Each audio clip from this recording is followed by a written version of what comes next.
you, 70 Squadron, for opening the Royal Air Force Cosford Show 2016 with that fly through from the 8400 and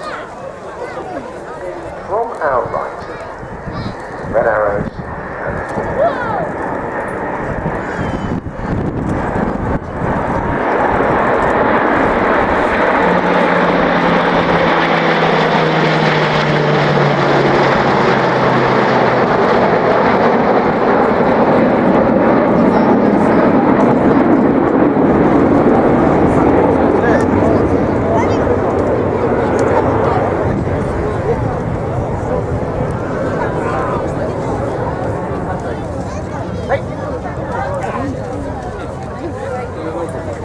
well, thanks, Reg. I've seen them jump under the most horrendous circumstances. Terrible weather, and they're with us today. I'm looking forward to introducing them today live. I see it's come up in just a second. Well, it's going to be a fly-through from the P80. Every time you say something's going to happen, it then doesn't. That's good.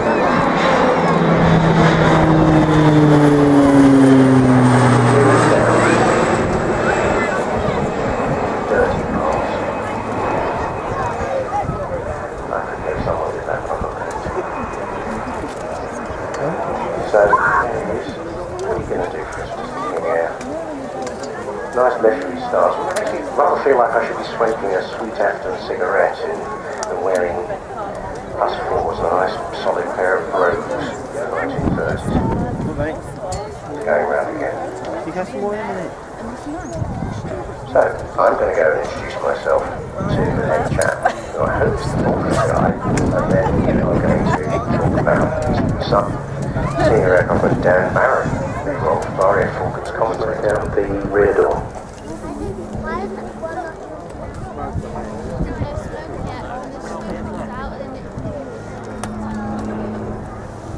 Just popped into a little bit of cloud there. Warrant Officer Anthony Sedula. Fantastic, everybody wave! All the cadets wave, everybody wave. I suspect a day they will never forget. A wonderful time, so magnificent. Well done. And they just love it. I mean, obviously, you know, a lot of what we do is about aviation, but it's also about adventure, just fantastic training and all sorts of different things. Bands, real, just wonderful stuff. To underline what you're saying, the student in the second aircraft has actually been to RAF Troodos and Akrotiri on Cyprus as part of his cadet work. Cadet Warrant Officer Hope Millar has been on a cadet exchange to Canada. Yes. It's like gliding the sky. I know, it's fantastic. Wouldn't you want to join up? If we were young again, wouldn't you want to join up? If you ask me, the Air Officer Commanding better look out. Highly overqualified young lady. And in the third aircraft we've got...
And here he comes in a slow pass.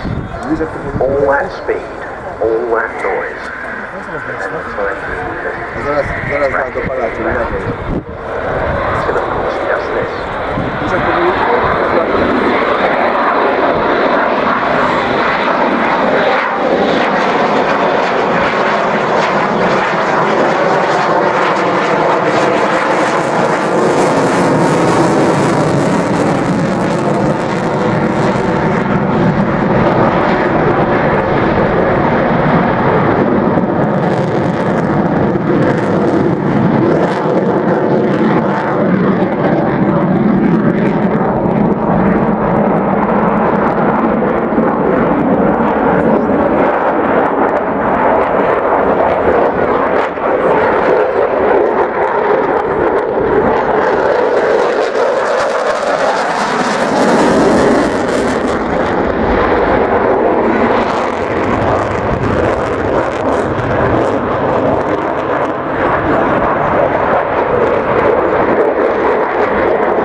This aircraft uses the insertion and extraction of special forces. What a wonderful sentence that is. That means they land guys and get them off again.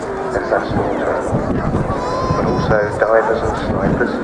They can medivac.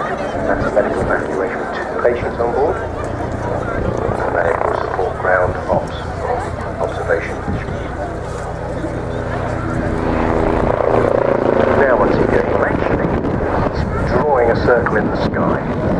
This is a figure 8. He's actually drawing the top, or yes, he was drawing the top of the figure 8. There he is, he goes drawing the bottom of the figure 8.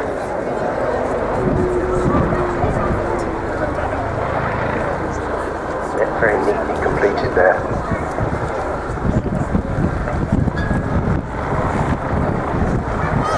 Let's have a pause. He's going up into his spiral climb. As you'll see, just when you think it's all really rather normal, there's something rather striking.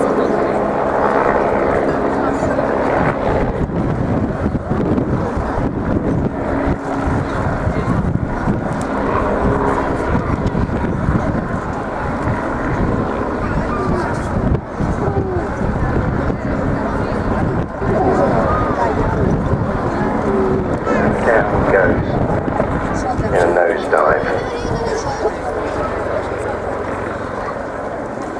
I looked this up on the internet. You can pick one of these up for €500,000 if you want. It's an incredibly popular helicopter. Further quick gaining some height for a spiral dive. If you want to see another remnant of the Falklands War, go in the museum, because you will see the Bukhara ground attack aircraft. It's looked like it's had a little paint this year.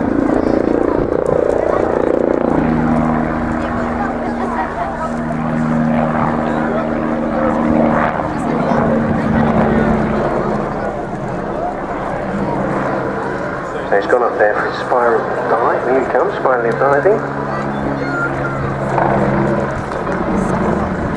And now watch him do this.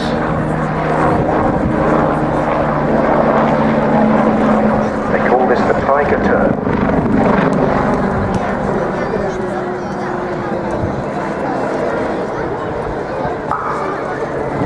That's probably the point where you regret having that second cheese sandwich.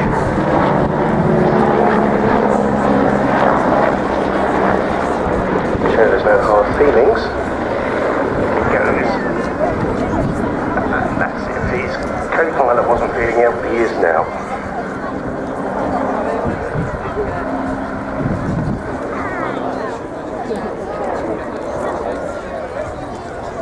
This aircraft's been actually around since 1971.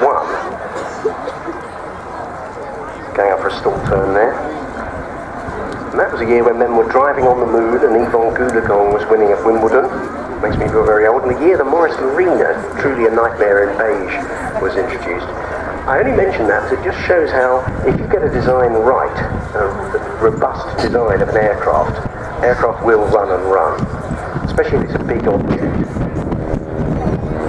It's been going for 45 years. That's like expecting your iPhone to be still running in 2061. It gives you an idea about this helicopter. It's in the right, all the pieces are in the right places.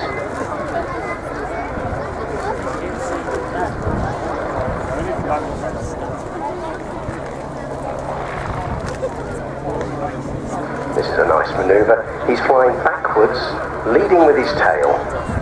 Easy peasy lemon squeezy if you're doing it with your flying forwards. A lovely manoeuvre as he goes backwards with his tail leading.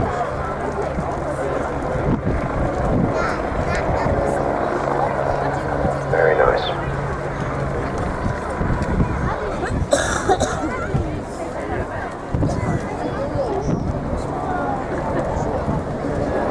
And he's getting a spot of height now. This plane's a largely speaking of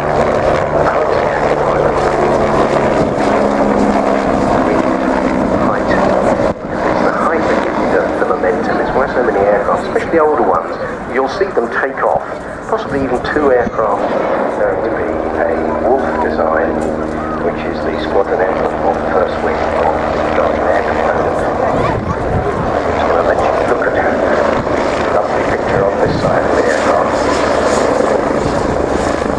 Let you to the other side. Set up, sorry, with the standing colours this week. The reason of course is because these aircraft aren't just sitting around waiting for something to happen. Oh, and there's the other side of the same colour.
Excellent, Gnats.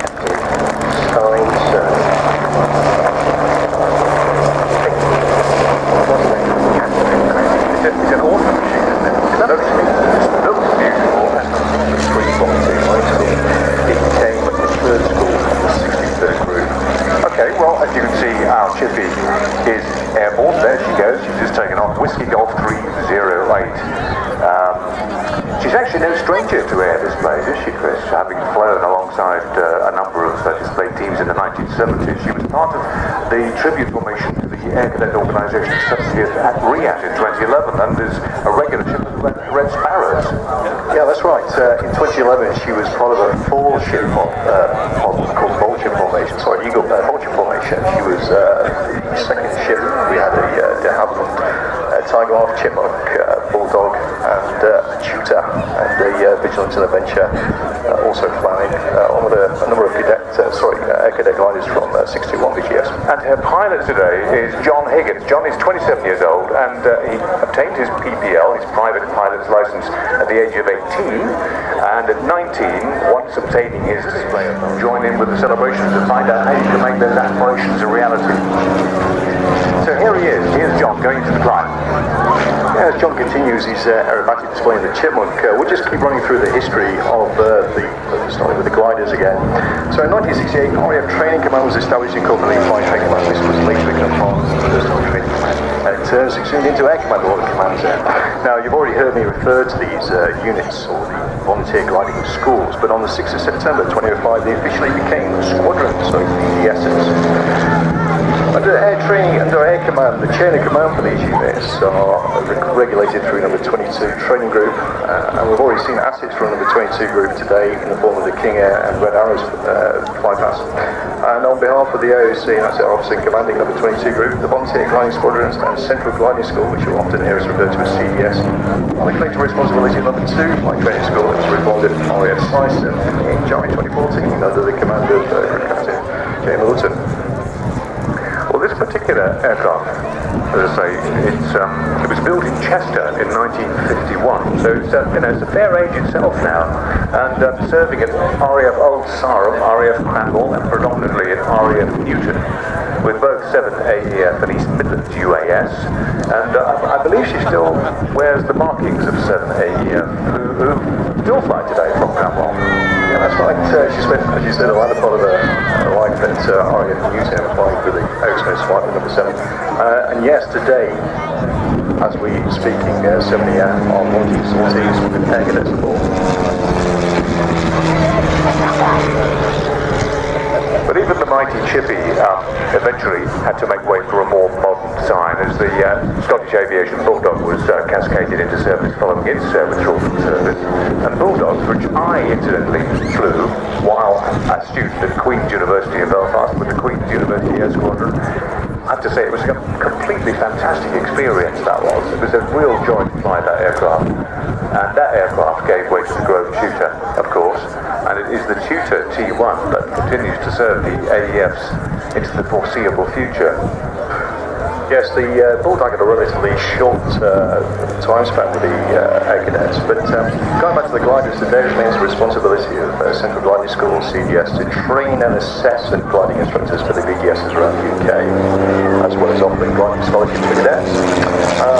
Just as John goes through his display, a quick rundown of the aircraft that the Air Cadets have operated over these years, starting with the Kirby jet back in the start of the 50s. In the 50s, what construction was king, and Slingsby was a manufacturer choice with aircraft such as the Type or T-38 Grasshopper.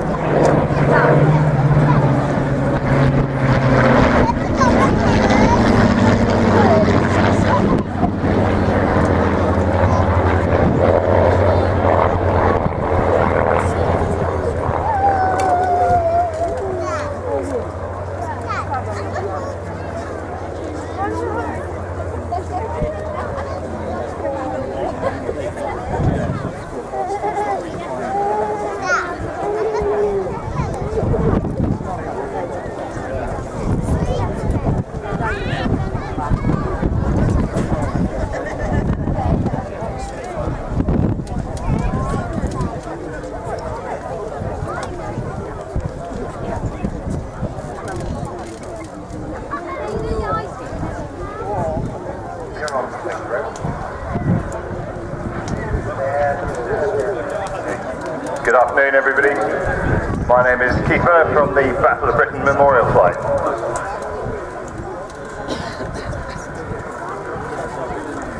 Okay. Coming in, left to right, Hurricane 2C. we call PZ, and a Mark 16 Spitfire TE.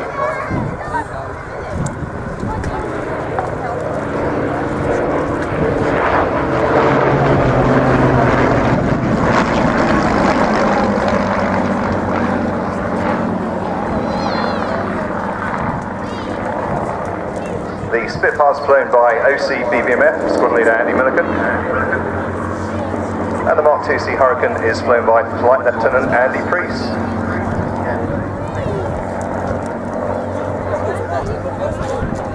Squadron Leader Milliken, or Millie as we call him, this is his first year as the boss, but he's actually been on the flight for 5 years now. Very experienced Spitfire pilot.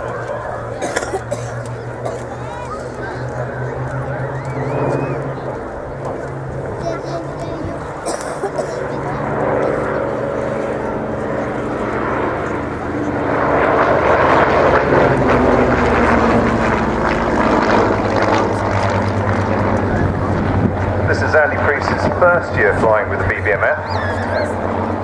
He's actually a very experienced display pilot in his own right. He's been the tutor display pilot 4 times.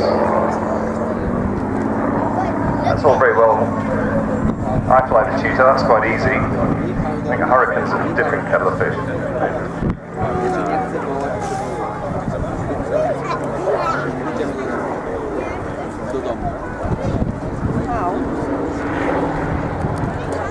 Andy originally joined the Royal Air Force as a navigator, and then he retrained as a pilot to become a tornado pilot.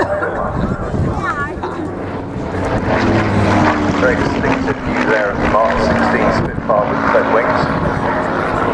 The reason they did that was they found that the Spitfire couldn't roll as quickly as a Focke-Wulf 190. Take the wingtips off the Spitfire, very fast rate of roll.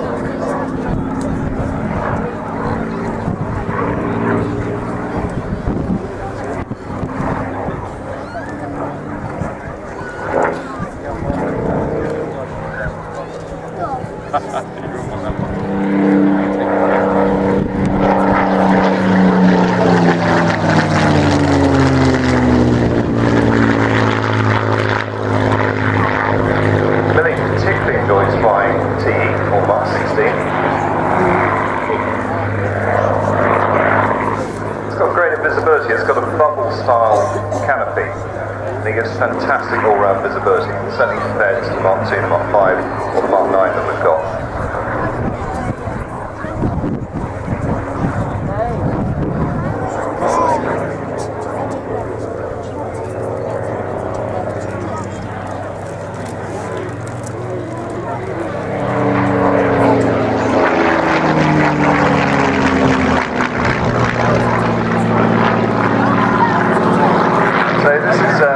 Your 75th anniversary of the Air Cadets. You're looking at a former Air Cadet flying that Spitfire. So to all those Air Cadets out there, that could be you in a few years' time. Then he got a flying scholarship through the Air Cadet scheme, so he could actually learn to fly when he was 16.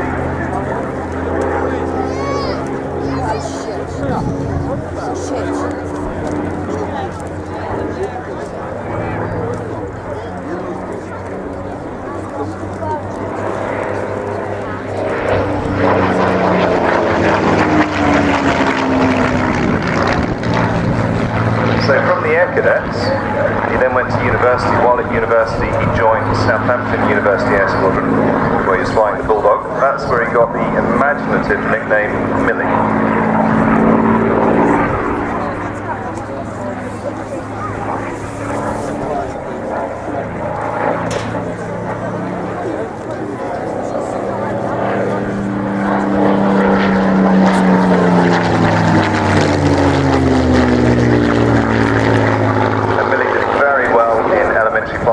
Advanced Flying Training Lancs Association paid for us to fit her out with cannon that you see now, a Hurricane Mark 2C.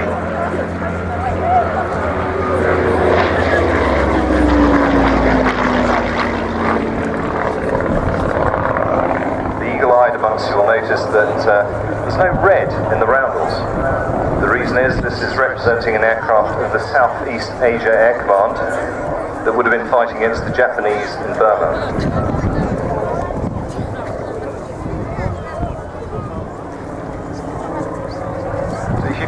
Friendly fire incidents that people saw the red in the RAF Roundel and a few RAF aircraft were shot down.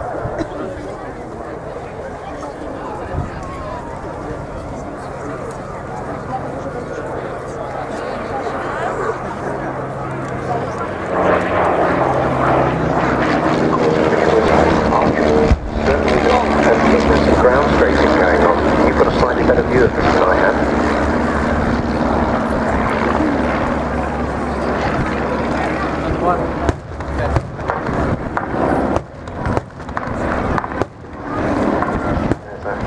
Going up trying to find the aircraft.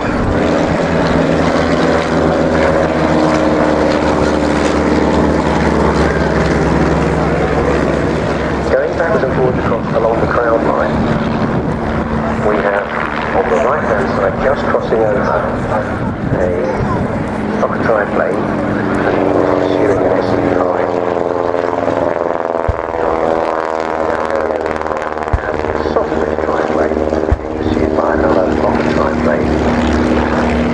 Now, you might think we've all heard of Fokker triplane, haven't we? Because that's the Manfred von Richthofen plane. But actually, that was a copy of the Sopwith triplane, and it looks like it's tin.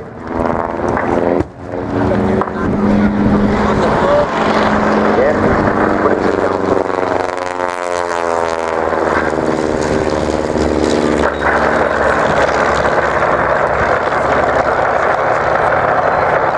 extraordinary piece of engineering, if it's that. Early versions, of course, were odd ideas like sheathing the propellers actually in metal. Not a good idea. So going up, trying to scare off these fighters.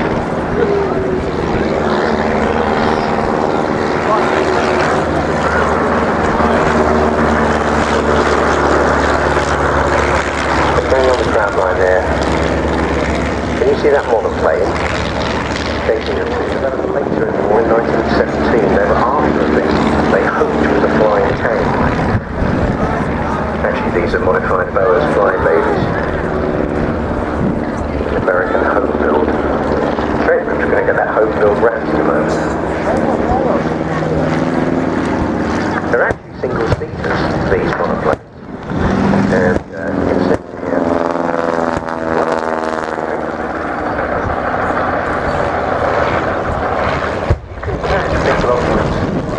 SE5A. I'm going to go with my binoculars to try and spot them. I'm going to try and point out the ones that they're considering. And I think you've probably got a much better view than I have. So I'm scanning as far as I can on the plane. I think I'll get up there. Probably got a much clearer view. Okay, we've got some shells and bits and pieces going up in the sky there. I'm going to call your attention to this sound of shell. You are listening to shells that have exploded, recorded by me in 2014, but wouldn't be shells on the Western Front.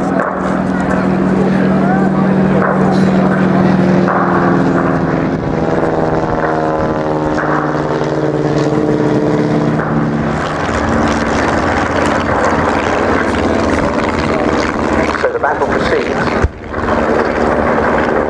but this time you can see the British fighter on the tail of the German CL-1, certainly over on the right. The dice of war have been thrown to come up different.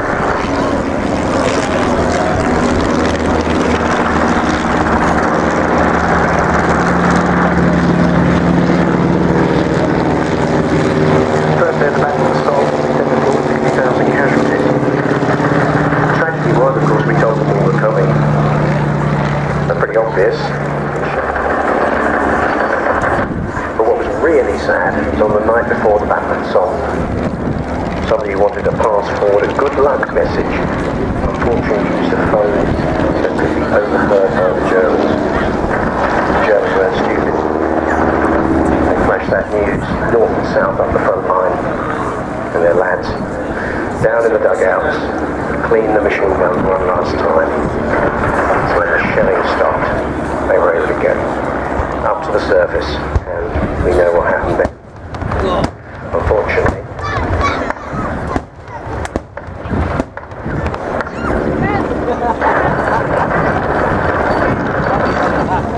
their left side is one of 252 T-21 navigational trainers, initially entering service with #1 Basic Air Navigation School at RAF Cosford in Hampshire.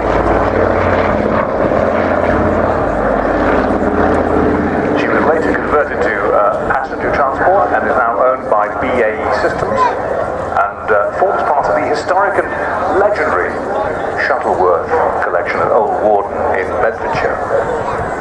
The Avro Anson is an aircraft type originated from the Avro 652 commercial aircraft, which first flew on the 7th of January 1935 and had actually been designed for Imperial Airways. Those were the days when air travel was glamorous, sophisticated.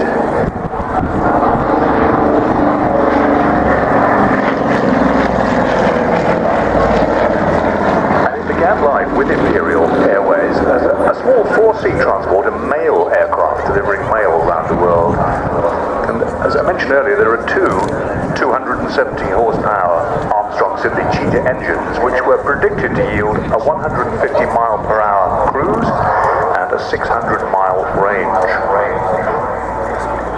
In 1933, the British Air Ministry then proposed that the Royal Air Force acquire a relatively cheap land plane for coastal maritime reconnaissance duties as a supplement to the more capable but expensive flying boats that the RAF used for maritime reconnaissance.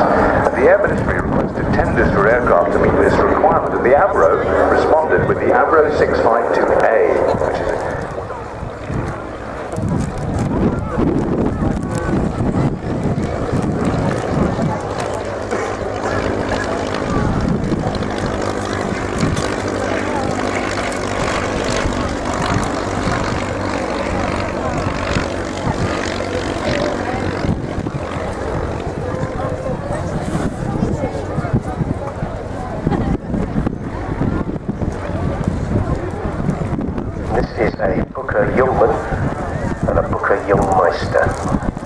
and the aircraft in the lead, oh my goodness, they're going to make that a little bit complicated for me to observe. Current aircraft in the lead with the yellow tail, that is the Jungmeister, behind the Jungmann.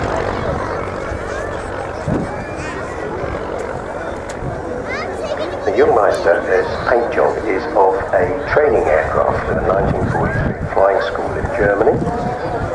And the Jungmeister paint job is a Squadron Legion aircraft, LG-01 of 01 of the German aerobatic team that did aerobatics in Germany on tour and around the world as propaganda for the Nazis. They're in Axis livery, and they're going to give us a 1930s barnstorming display.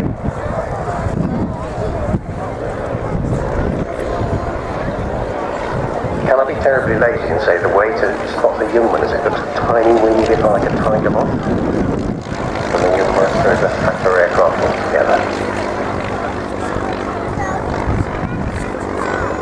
The Jungmann actually is tiny. It's much smaller than the tiger moth that I compared it to, so that is small. And it's not much bigger than the Pitts, which we'll be seeing in a moment, flown by Lauren Richardson. A company in Poland will build you a Jungmann off the original 1937 plans. Or they'll sell you a kit. You can make one yourself. A bit like the Rams.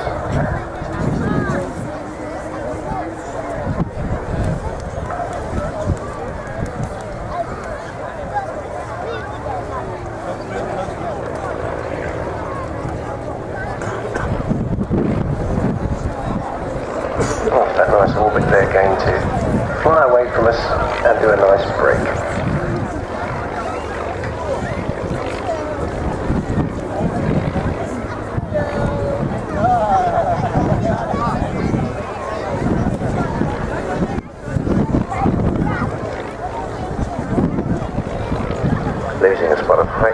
see why in a moment.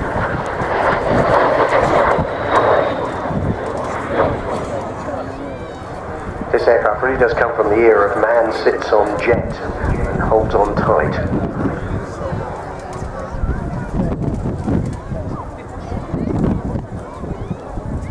The Russian designers were tasked to come up with a fighter jet after World War II. Didn't have a suitable engine. So they bought some Rolls-Royce Nene engines off the British and copied them.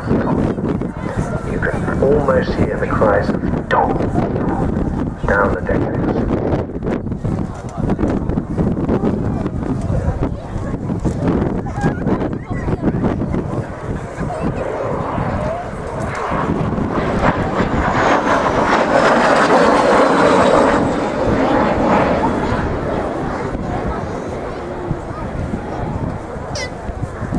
As you'll read, if you go and see the MiG-15, you can go up and touch it. You can go incredibly close to it in the Cosford Museum's Cold War exhibition. You could climb faster, get higher, and fight better at that height than any other Allied fighter of the time. They built 18,000 of these.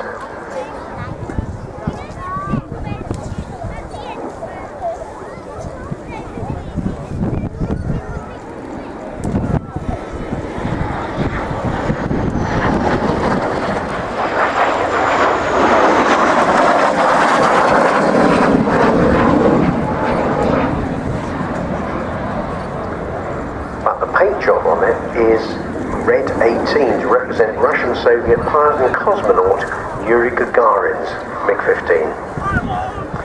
He was the first human to journey into outer space in 1961, and before his cosmonaut training, Yuri Gagarin was stationed close to the Norwegian border. The Norwegians rather generously fly this as a historical aircraft. It's interesting that Yuri Gagarin, we kind of see him as a space pioneer, which we now interpret as quite a peaceful sort of act. We tend to forget that the early astronauts and cosmonauts were almost exclusively military. And Tim Peake, who landed yesterday in Kazakhstan. Welcome home, Tim, I should have said earlier. It's ex-Army Air Corps. I think actually that military connection is quite an exception now.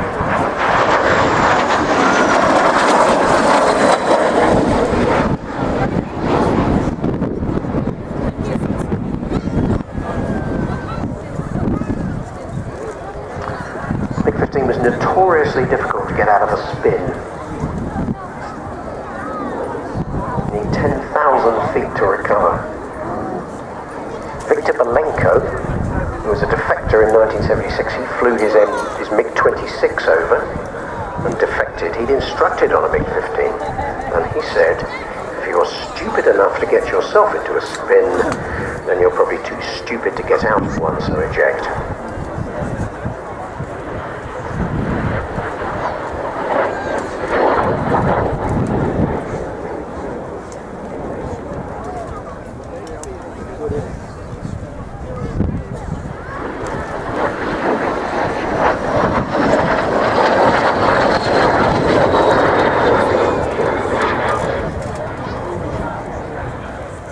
Absolutely lovely. See that Yuri Gagarin paint job there.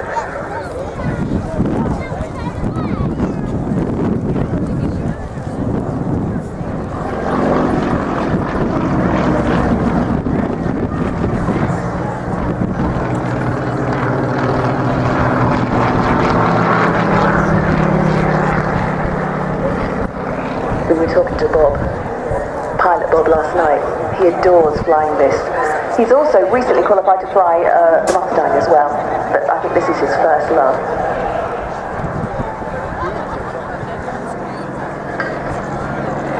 And now he's flying short-haul flights as an airline pilot out of City Airport. He has more time to do more displays, which he's delighted about.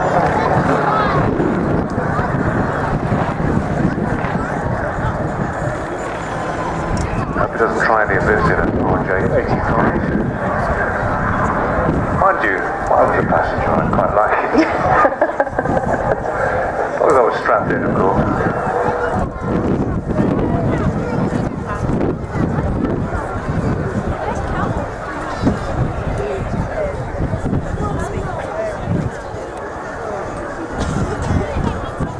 Come down for a low pass here. Okay. Maybe he's going to waggle his wings a little bit. If he is, let's give him a wave.